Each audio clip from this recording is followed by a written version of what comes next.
X-Men, the animated series? You remember the one from the 90s. Well, if you didn't know, episode 62 was a Christmas special. I think that was around season 4 or some shit. In a way, the 90s X-Men series is a touchy series to talk about because it's beloved by so many fans. But people seem to forget there are some pretty fucking shitty episodes of this series. And this one is no exception. But it has cheesy field mutiny goodness that only classic shows like this can provide, in a way that sucks but also tells a great story. It contains everything a holiday special should be, but everything an action-filled comic book cartoon adaptation shouldn't have. What makes this episode pretty great is the music. From the beginning you get to hear Hark the Herald Angels Sing, and throughout the episode you hear other classic Christmas songs such as Jingle Bells and Deck the Halls. 'Tis the season to be jolly, la la la la la la la. When the show first opens up, the best part for me was seeing Wolverine get all pissy acting and pretty much saying fuck Jingle Bells. Kid, the day you catch me singing Jingle Bells is the day pigs fly. And I don't blame him. If he sounds anything like Cyclops, then he'd probably just end up ruining their whole Christmas. Perhaps you two better take over from here. Back in the old kitchen preparing a Christmas meal is Gambit and Jean Grey. They end up getting into it because Gambit's trying to spice up the meal, and it blows my mind how she just ends up kicking Gambit's ass by slamming him into the stove where boiling hot water falls on his head, scalding the fuck out of him. Like I said earlier, this episode is a little light on action, but the storytelling makes up for it near the end. One moment you start getting all excited because the alarm starts sounding off, and you think, who could this be breaking into the mansion? Is it Juggernaut? Magneto? Or could this even be Apocalypse? So when we get back from the commercial break, the first thing that seemed off to me was that Cyclops clearly rubs his nipples to talk to people. Disturbance isolated in Sector 9. He doesn't even need his fucking excommunicator. I mean, the scene made me wonder what the fuck is going on here. He's not even in his fucking costume. Disturbance isolated in Sector 9. Okay, I'll let that slide, but who the hell's in the mansion? I'm nearly there.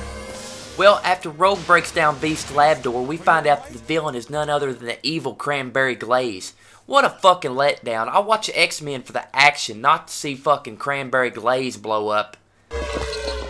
I am unhurt, but that is more than I can say for my Cranberry Glaze. But if you're a fanboy, it's important to pay very close attention to this scene. It's the first time that we ever hear Wolverine referred to as Wolvie, and he's about to go fucking nuts if this Christmas shit don't end soon. Oh, Christmas again. I gotta get out of here. All this good cheer is driving me nuts. You're crazy. Please, Wolvie. I believe the true spirit of the holidays is featured in the second act. After the X-Men get done shopping, they go ice skating. Yeah, can you picture Wolverine in a pair of ice skates? It's not a pretty sight. Have a little fun.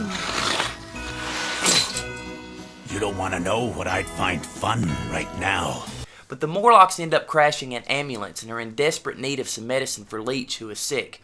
And since Storm is the leader of the Morlocks, it's up to her to get everyone to help him. Please, Storm, help us. Leech is very sick, and we don't know what to do. When I was younger, I fucking hated this episode.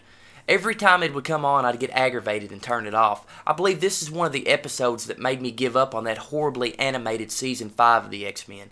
But after the years of seeing other versions of the X-Men, I look back at the great storytelling of this episode, and I really do appreciate it a lot more than I did when I was younger. The story gets very sad at this point because it seems that Logan's the only person who can save Leech, but his refusal shows that maybe he's been let down so much that he doesn't believe he can be saved. Can you? Forget it. It's impossible. This is a story I couldn't understand was never followed up in the X-Men series. Apparently something happened to Wolverine a long time ago because he starts rambling some crazy shit about people dying. It's really fucking creepy, like he's having really bad post-traumatic stress disorder. They looked at me, scared, hoping like I had the answer, and I let them down. Over 20 of them. The last one was a kid, smaller than him. Well, back at the mansion, I found it so hilarious when Professor X finds out. He bursts through the fucking door like the Kool-Aid Man in a wheelchair. It's some funny ass shit, it really is. Everyone, we have an emergency. Rogue, I need you to fly Beast to the Morlock tunnels. Immediately.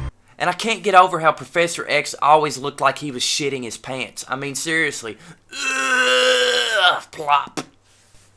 But after that little bit of nonsense, you're pulled right back into the story, in which it shows that not everyone has the most amazing Christmas. When you see that little tree that the Morlocks have, it really pulls on your heartstrings, and in a way teaches you that the most important gift that you can give somebody on Christmas is the gift of giving. So after they fix Leech up with Wolverine's blood, we have a very important conclusion to a series-run storyline. For several episodes of the series, Storm has been the leader of the Morlocks. In this episode, she passes her responsibilities on to Callisto. And I don't mean that piss-poor excuse for Callisto that we seen on X-Men Last Stand either, because that was total dog shit. What can you do? So, you have talents. That and more. So at the end of the show, Jubilee ends up giving all of her gifts away, and then we get a very special holiday greeting from the X-Men. But there are a lot of parts of this episode that leaves me with these moments where I'm like, what the fuck is going on? Like in the scene where Wolverine's carrying Rogue's presents in the mall, a few of them actually turned from blue to red. And people are always walking in the background, but some of them just seem to fucking stop in place for no fucking reason whatsoever. And not to mention, throughout the show, her presents keep on changing size and shape. Another thing that kept fucking with me was Callisto's eye patch kept switching from side to side like fucking magic. I mean, who the hell watched this shit in the studio and didn't notice this?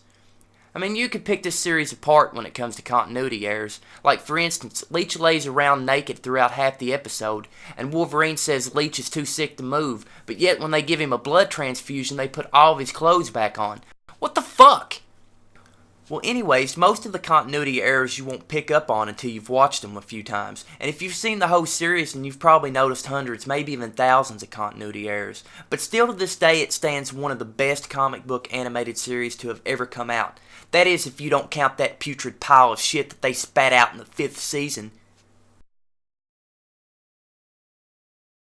Ugh, plop.